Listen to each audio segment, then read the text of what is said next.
আসসালামু আলাইকুম। আজ 3রা জানুয়ারি হজরতে আলী রাজি আল্লাহ তাআলা আনহুর বিলায়াতের দিন। তো সেই জন্য এই যে খিচুড়ি রান্না হচ্ছে, লালটু ভাই খিচুড়ি এখন নাড়ছে। তো এই খিচুড়ি বাচ্চাদের মধ্যে বিতরণ করা হবে তাবারক হিসেবে। তো খিচুড়ির সবজি হয়ে গেছে, ভাত টাত সব রেডি আছে।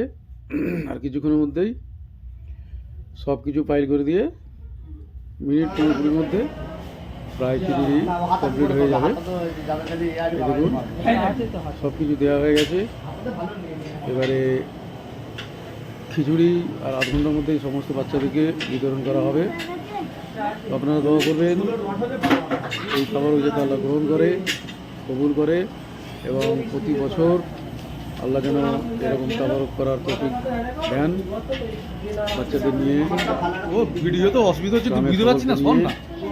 একসঙ্গে সমাবেশ করে এই হযরত আলী কাল্লামাল্লাহু ওয়াজহাহুর